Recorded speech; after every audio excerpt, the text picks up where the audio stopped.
Señor, sí. Señor. Y me hago un poquito más cerca.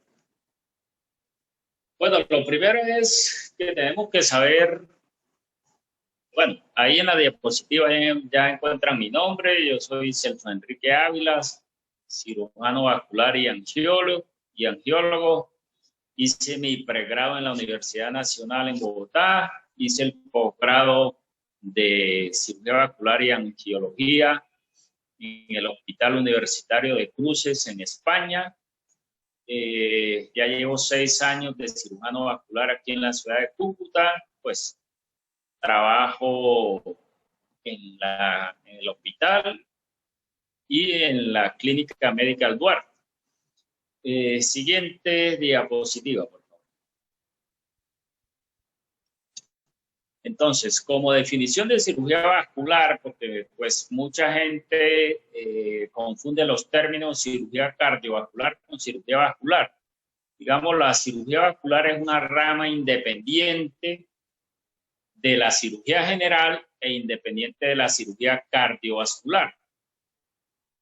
Como tal, los cirujanos vasculares estamos encargados básicamente de los 3 sistemas que son sistema venoso, sistema arterial y sistema linfático.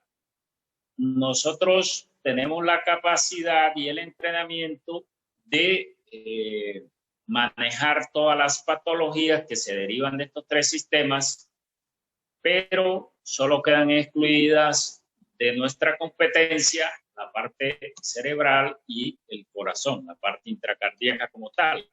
Del resto de las arterias del sistema, bueno, del cuerpo humano, pues es de nuestra competencia. Siguiente, por favor.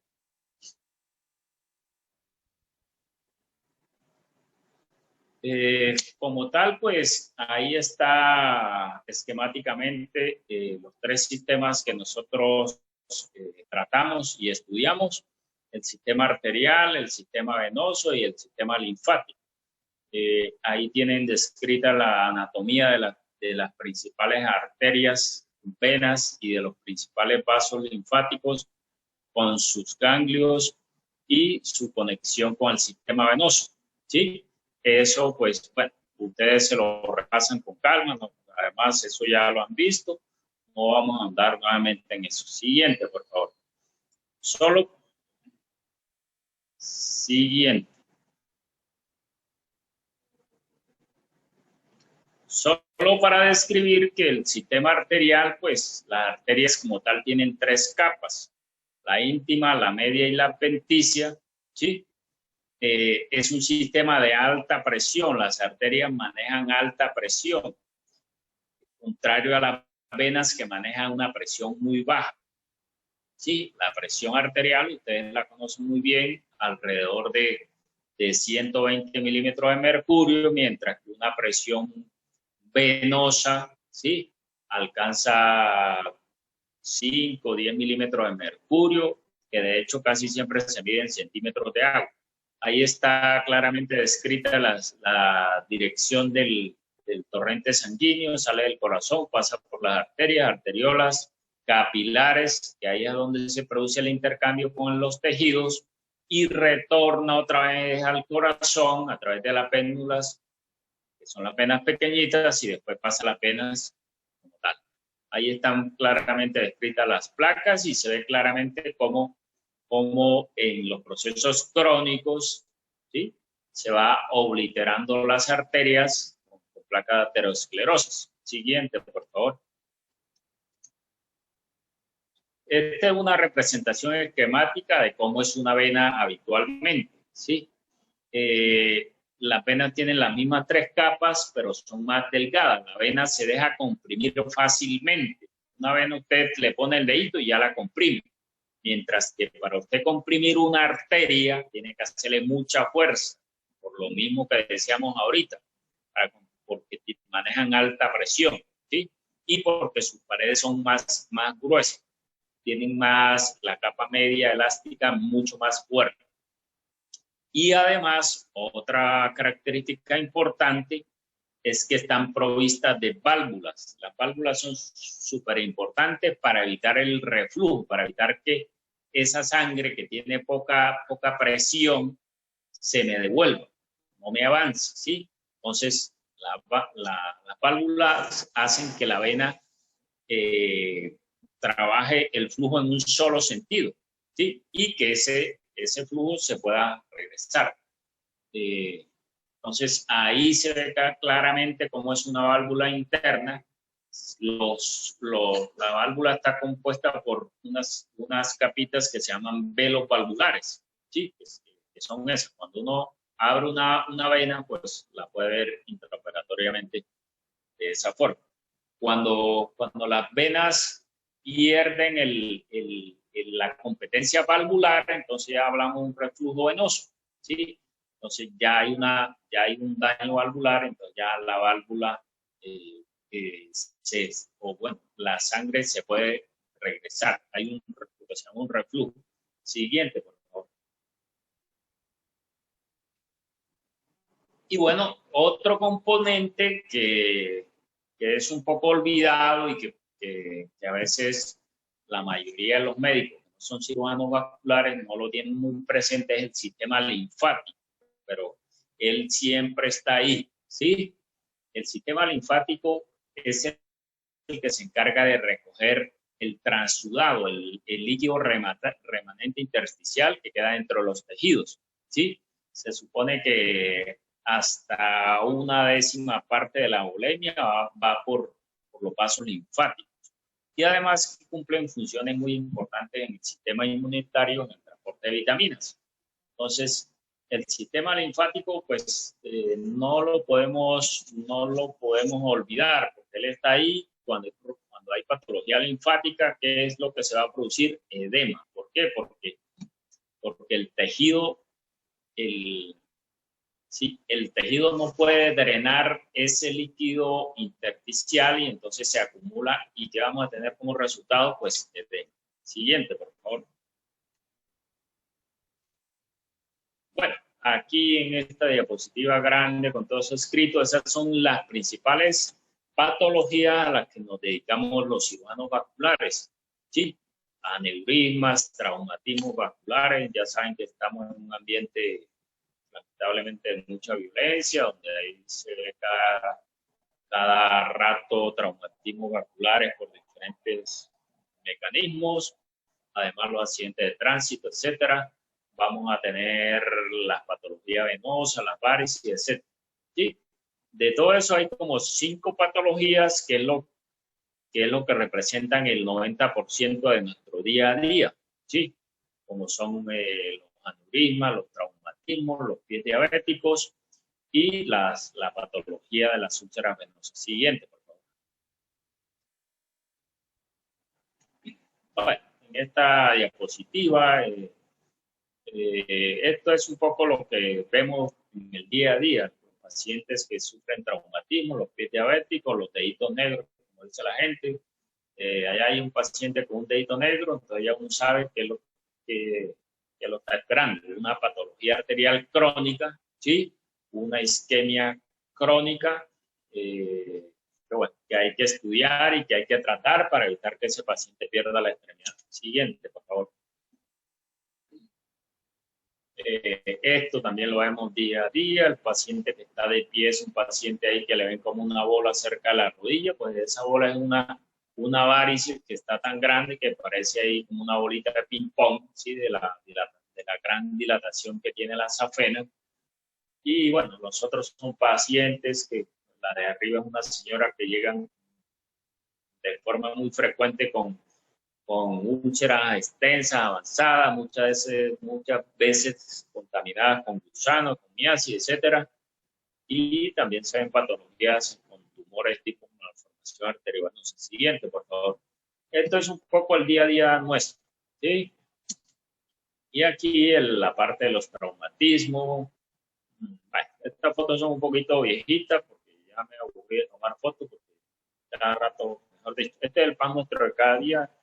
Todas las semanas estamos lidiando con los traumatismos de diferente orden, pacientes que reciben heridas por arma blanca, heridas por arma de fuego, accidentes de tráfico.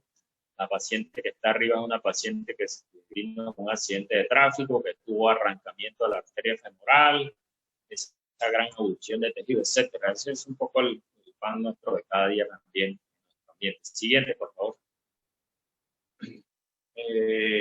También pacientes diabéticos, la foto inferior, los pacientes que tienen esas úlceras en las zonas plantares, que por el mismo mecanismo de la diabetes, ellos no sienten y entonces andan con esos huecos ahí, sin que eso les genere mucha molestia, ¿sí? Creo que el paciente a veces ve que ya eso como que está muy profundo, muy feo, empieza a oler feo y entonces cuando va al médico, pero no es porque el dolor. Generalmente el dolor es una de las cosas que más hace consultar al paciente. El otro paciente, otro traumatismo, una puñalada en la región femoral, con sangrado que hay en esa diapositiva, está comprimido con compresa. Siguiente, por favor.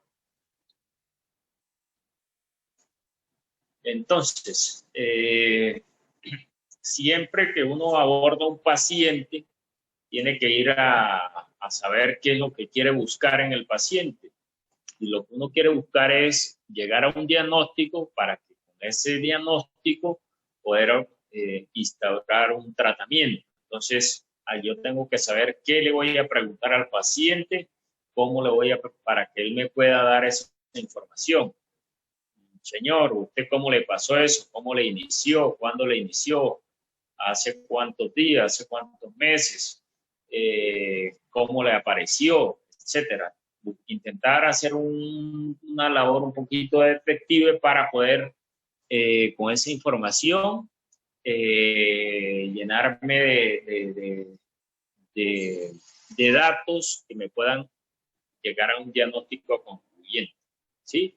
Después de eso, obviamente, yo tengo que ir a ver si lo que él me está diciendo coincide un poco con el examen físico, ¿sí? Entonces, abajo en la primera foto yo veo que hay una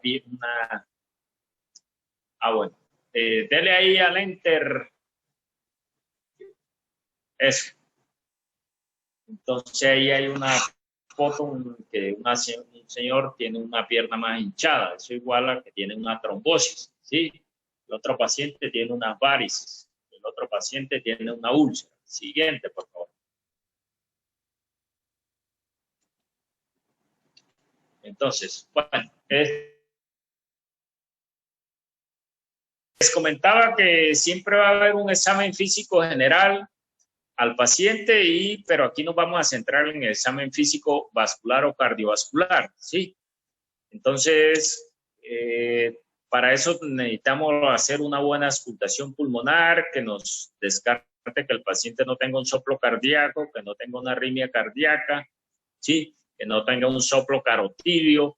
Todas esas cosas nos orientan a que puede haber una estrechez, ¿sí?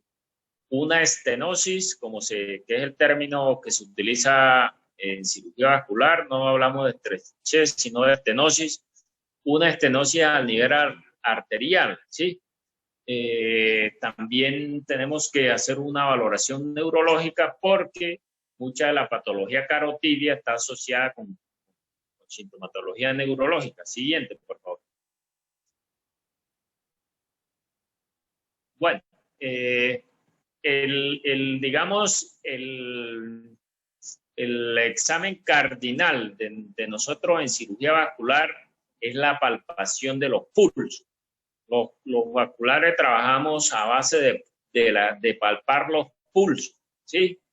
Cuando yo palpo los pulsos, es lo que quiero saber si hay continuidad del flujo arterial o no hay continuidad del flujo arterial.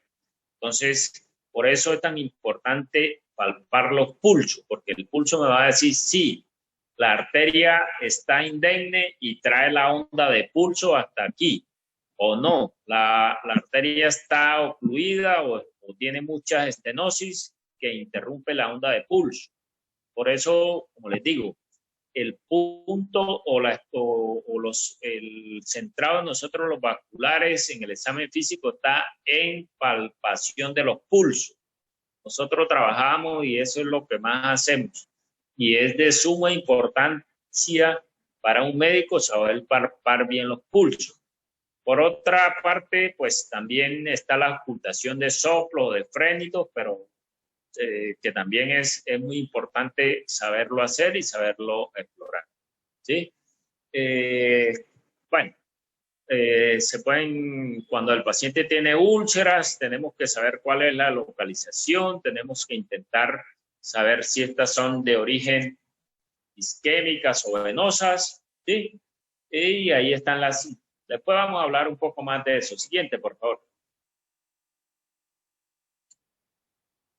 Bueno, aquí está esto, como les digo, este es el pan nuestro de cada día. Nosotros todos los días vemos 5, 10, 15 pacientes con úlcera, entonces tenemos que mirar si es una úlcera arterial, si es una úlcera venosa, si es linfática, ¿sí?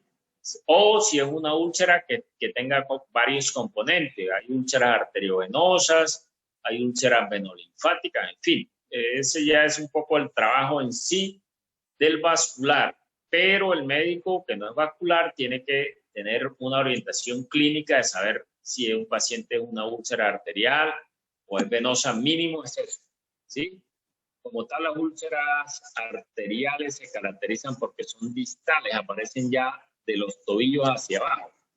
Las úlceras venosas aparecen alrededor del tobillo y hacia arriba, y a veces las linfáticas aparecen un poco en el dorso del pie o en los tobillos. Siguiente, por favor. Ahí está la representación esquemática de los diferentes pulsos que se le deben palpar a un paciente, aunque, bueno, depende depende la rapidez con que uno lo haga y el tiempo que tenga, pues generalmente uno solo palpa lo de los pies, pero dependiendo de ahí para allá, si el paciente tiene los pulsos debajo de los pies, pues ya yo me quedo conforme. Pero si yo palpo lo de los pies y no tiene, entonces me tengo que ir a buscar al siguiente nivel, que es el de atrás de la rodilla, el popliteo.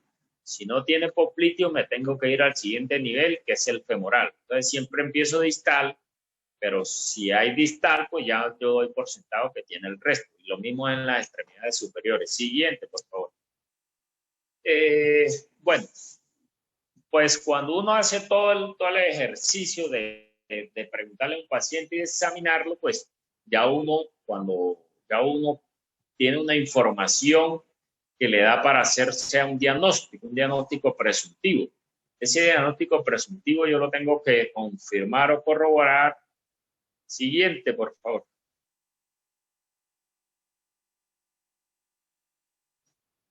Con unos medios diagnósticos.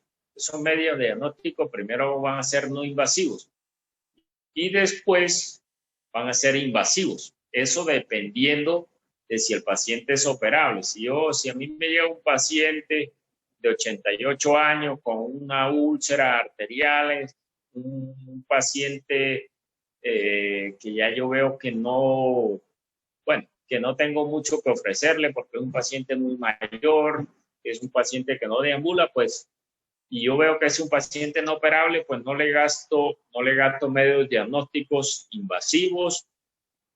Entonces, siempre hay que adecuar los métodos diagnósticos al tipo de paciente. Siguiente, por favor.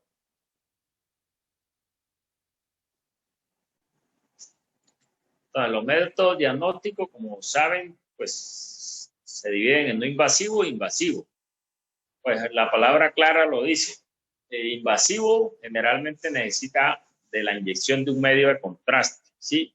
Tenemos principalmente la arteriografía o la angiotomografía o angiotaco o angioresonancia. Siguiente, por favor. Lo no invasivo realmente son la ecografía, la plestimografía, como vamos a ver. Este es el método no invasivo más importante y más certero que tenemos para estudiar la enfermedad arterial. Es el índice tobillo-brazo, ¿sí? Se toma la tensión, ahí está claritico, se toma la tensión sistólica en la arteria pedia o tibial posterior y eso se divide, ese número se divide entre la presión del brazo, la presión que yo le tomo cuando le tomo la tensión. Eso me da un cociente. Entonces, según ese consciente me va a decir qué tan crítico o no está la perfusión, la presión arterial. Ahí lo tiene, entonces se considera crítico cuando ya es menor de 0,5, ¿sí? Hay casos de calcificación arterial, pero bueno, que se da más que todo en los diabéticos.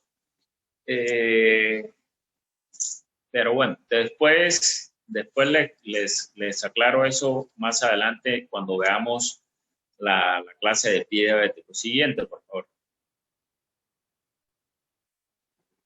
La ecografía Doppler digamos que es la prueba más demandada, ¿sí?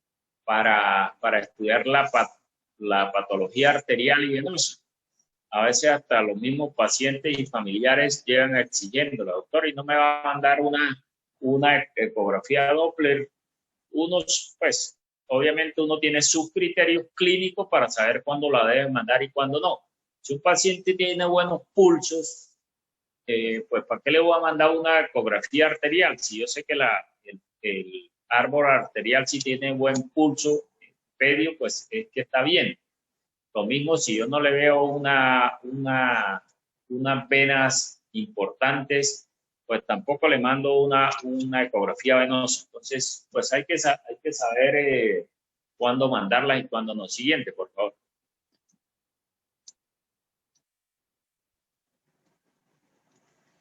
Ahí están las indicaciones, cuándo se debe mandar y cuándo no.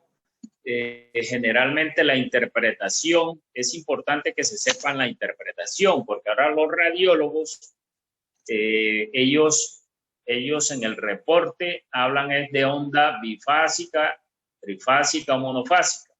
Cuando se hable de monofásica, la última parte, la onda monofásica, es que el flujo arterial es mínimo. Eso ya eso es indicativo de obstrucción arterial severa, ¿sí?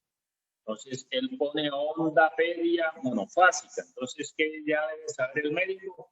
Que ese paciente tiene una obstrucción arterial severa en esa arteria. ¿Sí? Siguiente, por favor. Cuando es trifásica es todo lo contrario. Cuando es trifásica quiere decir que el flujo es normal. Ahí está claramente la representación de qué es cada onda, ¿sí? La primera es una onda trifásica, ¿sí? Que tiene los tres componentes, la otra es bifásica. La que está aquí al lado, ¿cómo les diría? La segunda subiendo a la derecha, esa es una onda monofásica, ¿sí? Cuando sale la curva aplanada, que es la última, ahí ya se habla de ausencia de flujo, ¿sí? Entonces ya es el estado más crítico. Ausencia de flujo es que ese paciente está en isquemia aguda, que ahí no hay flujo. Cuando hay onda monofásica, por lo menos hay un poquito de flujo. Siguiente, por favor. Bueno, aquí está un poquito más la interpretación de cómo se ven las ondas, porque esa es la otra. Mandan el radiólogo hace la ecografía y manda la imagen, entonces el médico pues tiene forma de saber interpretar mejor. Siguiente, por favor. Bueno, qué pena, la anterior un poco, para explicarles ahí una cosita aquí en esta imagen de la derecha, se ve como cuando la arteria está no tiene una estenosis importante, el flujo proximal da una onda trifásica, ¿sí? Cuando hay una estenosis, después de la estenosis, también algunos radiólogos utilizan ese término de Park-Bustardes para decir que es una onda monofásica, ¿sí? También es sinónimo de una onda monofásica el Park. Vean cómo cambia el aspecto de la onda, la amplitud y el ensanchamiento. Siguiente, por favor. Bueno, la ecografía Doppler venosa, pues también la utilizamos para estudiar la trombosis venosa, para estudiar las varices. Habitualmente tiene que haber un flujo espontáneo y fásico. Bueno, son un poco cositas Lo importante es que sepan cuándo pedir una cosa y cuándo pedir la otra. Siguiente, por favor. Aquí se ve un reflujo de safena mayor, el cambio de coloración, ¿sí? El espectro Doppler en la curva a la izquierda, abajo se ve cómo es el flujo fásico, que es esa onda un poco desordenada. Usted lo pone al paciente a respirar y él hace un sub y baja, digámoslo así, del flujo, ¿sí? Que es esa onda en la parte inferior. Siguiente, por favor.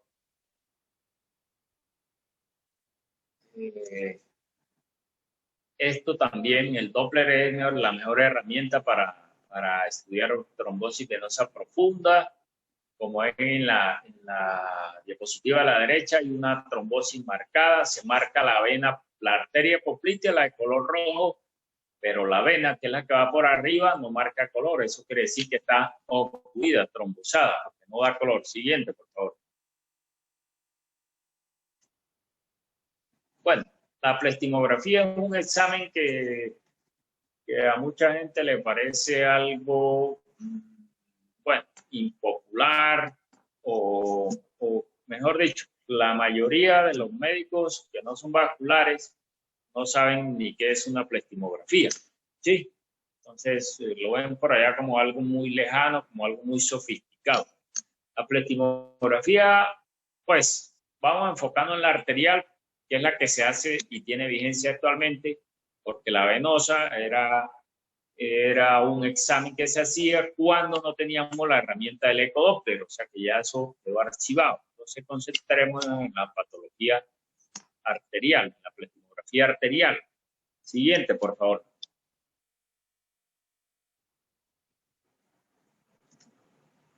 Esto es lo que es una plestimografía. Consiste en una serie de manómetros que se colocan a lo largo de las extremidades inferiores del paciente. Como ven, este tiene dos manómetros o dos puffs de manometría en las piernas y dos en los muslos. Entonces, ¿qué es lo que y otro en las extremidades superiores? ¿Qué es lo que me hace este aparato? En cada segmento donde yo tengo el tensiómetro, ¿sí? Me registra la presión en esa arteria, me registra la presión y me registra la curva en ese sitio. Entonces, como ven aquí al lado, al mismo lado del dibujito, aquí en cada extremidad, obviamente, ahí me da la presión 51, 58, 80, 128.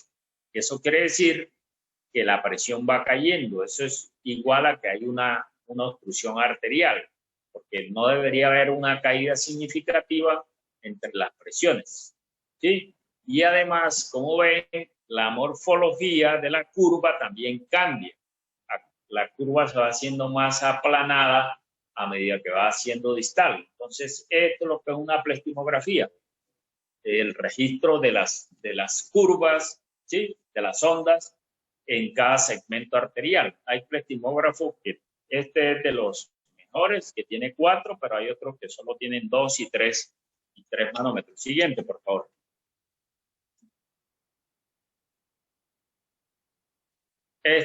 Como ven aquí en el dibujo, el que vimos anteriormente tenía 4 manómetros. Este es una foto del plestimógrafo que tiene el doctor Moreno, que solo tiene 3. Lo mismo, él me va a dar la tensión en cada manómetro, me da el registro de la curva, pero además me da el índice tobillo-brazo, que es el punto tanto que pone ahí punto 58, punto 70 o 108, etcétera. Ese es el índice tobillo-brazo en ese sitio, ¿sí? Entonces, la plestimografía de la izquierda, digamos que es una plestimografía normal, porque ven bien las curvas. El de la mitad, ya ven, si comparan las curvas del de la mitad, del de la izquierda con el de la mitad, pues se ven que las curvas están bastante alteradas, son curvas que ya van perdiendo la amplitud. Y lo mismo también con el de la derecha, ven la calidad de las curvas, ¿sí? Nada que ver el de la izquierda con el de la derecha. Entonces, eso ya significa que hay una patología arterial obstructiva. Eso es lo que es una plestimografía. Siguiente, por favor.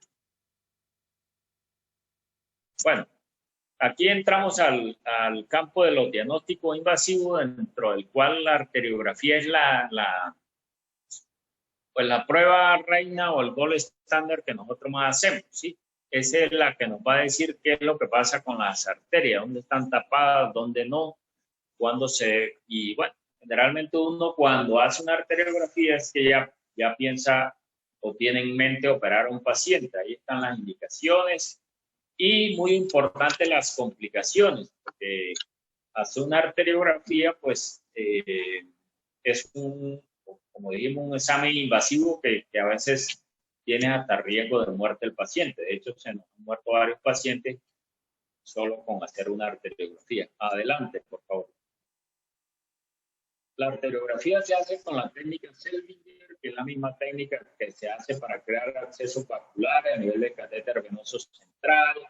Eso, bueno, existen múltiples videos para que aprendan a eso.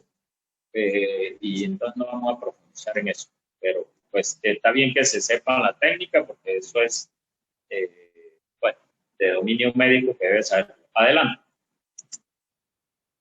Entonces, estas son arteriografías, ¿sí? Como es la de la izquierda, pues una arteriografía normal, las arterias se ven sanitas, no se ven estenosis, tal, se ven todas sus colaterales. En la de la mitad ya empiezo yo a ver que es una arteria que tiene un poco de placas, que no tiene una continuidad clara, que tiene múltiples estenosis y múltiples obstrucciones, ¿sí? Sobre todo, bueno, ambas, sobre todo la izquierda, ¿sí? Ahí están dibujadas las arterias de las dos piernas. Y el de la derecha es una estenosis a nivel ilíaco, ¿sí?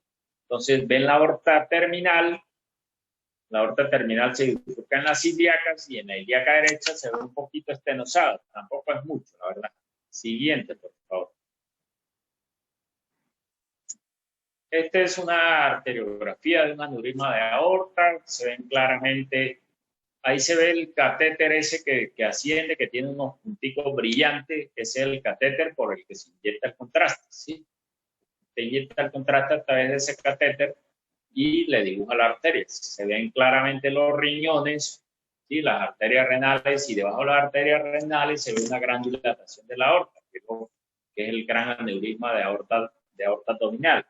La misma situación pasa en la foto de la derecha, pues un gran aneurisma, una dilatación severa de la aorta con riesgo de ruptura, que si eso se llega a romper, pues eso produce una muerte inmediata. Siguiente, por favor. Bueno, si quiere, dele por favor en la parte de abajo, que ahí muestra la arteriografía para que la vean allá. Como es una arteriografía en modo dinámico, que es como se ve como tal, ¿sí? Eso es en modo dinámico, entonces uno sigue la arteria. Abajo ven que es una arteria que está muy ocluida a las arterias tibiales. Bueno, eso ya lo miraremos cuando más adelante. Listo. Siguiente, pues ahí está para que ustedes la repasen, allá y la analicen con cuidado, comparen una arteriografía normal de otra que no es. El angiotac también es una prueba invasiva. El angiotac, pues, lo utilizamos más que todo para estudiar aneurismas de aorta, aunque también nos sirve para ver estenosis en las arterias, yo diría de la poplitea hacia arriba. Si la arteria es muy pequeñita, es mejor la arteriografía, ¿sí? Entonces, que el angiotac. Pero si es una arteria de mediano calibre, pues el angiotac también es útil. Lo único es que la irradiación, el contraste, etcétera. Ahí están todos los peros. Siguiente, por favor. Vamos a ver si nos apuramos, porque si tienen clase a las 6, no quiero interferir con el colegio. Ese es un angiotac de un aneurisma de aorta. El de la izquierda es un aneurisma que no se ha roto. Ven el globo ahí, el gran globo. Lo que se ve blanco es la luz, pero toda la pared aórtica incluye el trombo ese que se ve allí, ¿sí? Todo el balón. Aquí ya hay ruptura en la de la mitad de ese aneurisma. Como ven, se pierde el contorno, ¿sí? Se pierde el contorno hacia el lado derecho. hacia el lado izquierdo, perdón, donde están las flechas, todos esos hematomas, sangre reciente. Por eso es que estos pacientes fallecen de forma inmediata casi por shock hipovolémico. La otra es la reconstrucción. Siguiente, por favor. Esta es la reconstrucción de las arterias de miembros inferiores con angiotomografía. Como le digo, generalmente lo utilizamos de la rodilla hacia arriba, porque ya las arterias tibiales, pues poco nos, o sea, es muy difícil la información. Siguiente, por favor. Pero la idea es que ustedes sepan y se familiaricen con las pruebas diagnósticas y sepan de qué se está hablando cada tema. La angioresonancia básicamente pues, es muy parecida a la angiotac, lo único es que no se utiliza radiación y tampoco se utiliza contraste iodado, se utiliza otro tipo de medio que es menos tóxico. ¿Sí? Siguiente, por favor. Bueno, estas son imágenes de angioresonancia, lo mismo, una imagen de un aneurisma, una imagen de las arterias carótidas y otra imagen de la aorta con las femorales y la poplitea y las arterias tibiales. ¿Sí? Entonces, para que sepan toda la cantidad de pruebas de arsenal diagnóstico que a veces disponemos. Obviamente, estas pruebas diagnósticas no están a la mano en todos los centros donde uno trabaja. O sea, en fin, esto se ve más que todo en centros de última generación y en países muy desarrollados. Siguiente, por favor. Bueno, el IBUS, que es un método que apenas está empezando a llegar a Colombia, yo creo que solo hay dos hospitales o clínicas que la tienen en Colombia. Todavía es un método experimental, se utiliza mucho en cirugía cardíaca. Realmente se trata de mirar por dentro la arteria, ¿sí? Se pone siguiente, por favor. Eso, es una sonda diminuta que lleva un ecógrafo en la punta y que permite hacer un rastreo intravascular. Por eso se llama ultrasonido intravascular, porque va dentro de la arteria, ¿sí? Como les digo, es una técnica que apenas está en desarrollo, que tiene muchas limitaciones, que realmente todavía tiene una utilidad muy limitada. Siguiente, por favor. Pero está bien que ustedes sepan para que cuando les hablen de eso, pues no se queden como mirando para el techo sin saber qué es. Aquí son imágenes de IBUS también, bueno, de unas coronarias. Siguiente, por favor. Bueno, entonces, aquí entramos a cómo se debe hacer el control vascular, ¿sí? Entonces, si usted tiene una arteria que le está sangrando, si tiene la posibilidad de ponerle una pinza, pues si la tiene de forma accesible, pues se la coloca. Hay otra forma de controlar las arterias ya intraoperatorias, que es con cintas. Esas cintas que ven azul, amarillas, con esas las controla uno, pero cuando uno ya está intraoperatoriamente, ya está operando, como se dice. Y los otros son los clanes. Ahí abajo en la foto de la derecha, pues se ve que se está controlando la arteria con plan. Siguiente, por favor. El método que todo médico debe saber de cómo controlar un sangrado, ¿sí? Es la compresión externa prolongada. Eso es, mejor dicho, toda persona que diga yo soy médico, pues tiene que saber esto. Esto es lo más básico que hay. Y como el médico siempre está expuesto a la hemorragia, pues debe saberlo, ¿sí? Porque a veces está uno, bueno, en diferentes partes por piso, vean que le sacaron el yelpo a aquel y no le dan para controlar el sangrado, etcétera. Bueno, cantidad de ejemplos que no tenemos tiempo de referirlos, pero lo que ustedes deben saber es que el principio básico de todo control vascular está en la compresión externa prolongada, ¿sí? Entonces usted comprime con sus manos fuertemente sobre el sitio de sangrado pero ahí está, por eso se pone prolongada, porque la mayoría de gente comprime 2 o 3 minutos y ya cree que con eso es suficiente para controlar el sangrado, y resulta que no, que tiene que ser mínimo 15 minutos. Eso es. Entonces, a tener eso en cuenta, muchachos, porque como les digo, esto es algo que siempre el médico está intentando eso. Siguiente, por favor. Bueno, el torniquete, que es, como saben, es una técnica, bueno, de último recurso cuando ya hay una desanguinación masiva, cuando estamos hablando de extremidades que están severamente deterioradas o dañadas y que definitivamente el control vascular es muy difícil. Entonces, en esos casos, pues está justificado el uso del torniquete. Y, como les digo, ahí están todas las características. Idealmente, mejor dicho, es ya el último recurso, ¿sí? Si el médico hace un buen control con la técnica anterior, no debería poner torniquete, porque el torniquete también lleva unas lesiones asociadas, unas complicaciones que se pueden dar, ¿sí me entienden? Entonces, a tener eso en cuenta. Siguiente, por favor.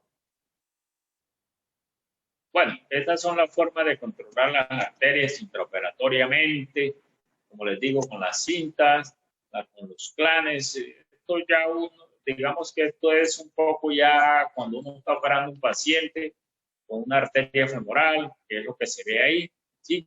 Entonces, cómo la controla para hacerle el bypass, para hacerle la anastomosis, etc. Siguiente, por favor. ¿Verdad? Venga, 5 minutos porque, no sé. La diferente forma de ligar los vasos, la forma correcta, la forma incorrecta. La forma correcta de ligar un vaso es al relés del vaso. El vaso no debe quedar ni tan estrecho ni tan holgado, ¿sí? Porque ambas formas son incorrectas. Las formas de hacer hemostasia cuando uno ve una arteria que la puede suturar, aunque bueno, una cosa es el dibujo y otra es cuando la cuestión está en vivo. Siguiente, por favor. Las diferentes formas en que se abordan las arterias. Hay arteriotomías longitudinales, que son a lo largo del vaso, y arteriotomías transversales, ¿sí? Que es a través del vaso, ¿sí? Generalmente cada una tiene una aplicación. Generalmente las transversas las utiliza uno cuando tiene que hacer una embolectomía, y las longitudinales cuando uno hace un bypass, ¿sí? Siguiente, por favor. Aquí están las diferentes formas de cerrar una arteria. Después que yo abro una arteria, pues tengo que mirar a ver cómo la voy a cerrar. Aquí está el cierre primario. Cierre primario significa pared con pared, ¿sí? Como ven el dibujito rojo del de abajo, pues cuando yo cierro pared con pared, si es una arteria pequeña,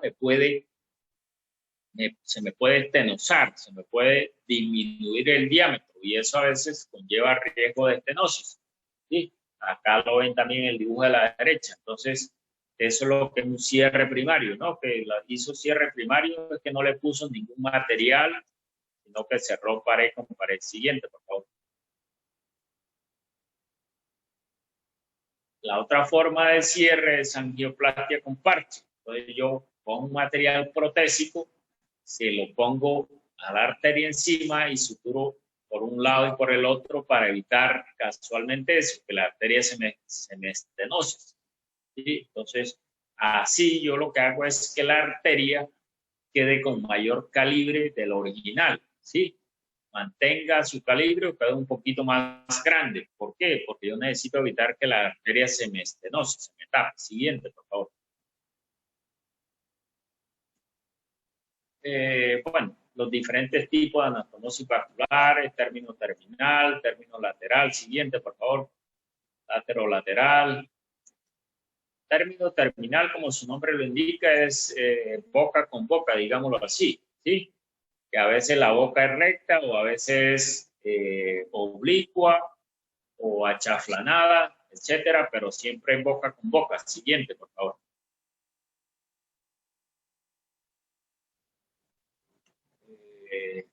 Término lateral es cuando una arteria termina sobre la cara lateral de otra. ¿Sí? Entonces no es boca con boca, sino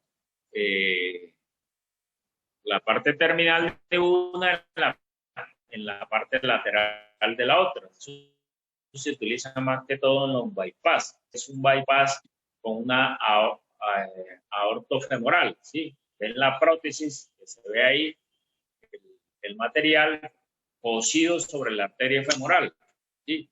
Siguiente, por favor.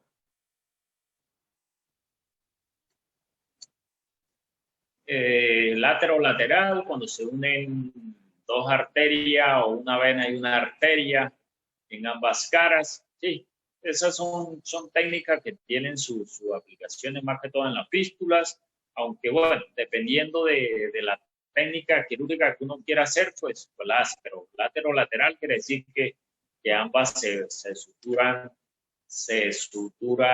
de forma lateral. Siguiente, por favor. Bueno, las técnicas básicas de restauración arterial, que es importante que se las sepan. Desobstructiva, cuando yo saco el material que está dentro de la arteria, realmente una embolectomía. Derivativa es cuando yo hago un puente, un bypass, o sea, me voy por otro lado, para decirlo así, para llevar el flujo, ¿sí?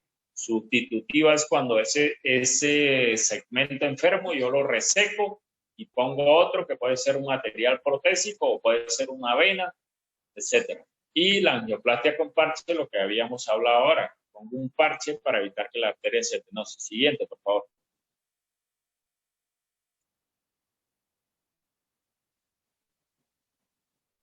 Bueno, vías de abordaje, esto lo utilizan más que todo pues en el área ya netamente quirúrgica, dependiendo de la patología que tenga el paciente, así tengo yo que hacer el abordaje, pero no los quiero fastidiar con eso. Siguiente. Entonces los procedimientos se dividen en abiertos y clásicos y endovasculares. ¿Sí? Ahora está de moda y va y sigue estando ganando terreno la cirugía endovascular o cirugía mínimamente invasiva. Pero bueno, no todo se puede hacer endovascular y no todos los resultados endovasculares son mejores. Entonces, hay que tener prudencia con ese tema. Siguiente, por favor. Las oclusiones agudas, que es un tema que ustedes tienen que saberse al detalle. Estos pies y estas manos ya están evolucionados, ¿sí?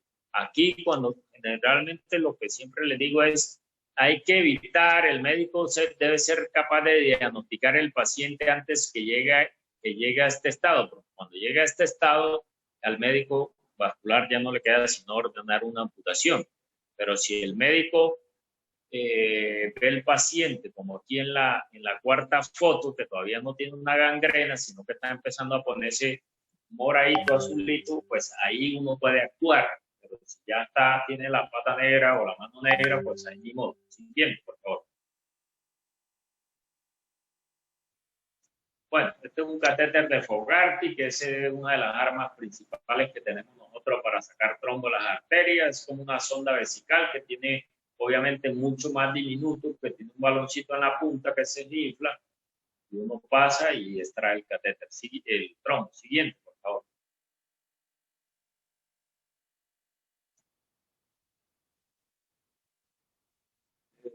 Aquí está cómo se saca un trombo, se mete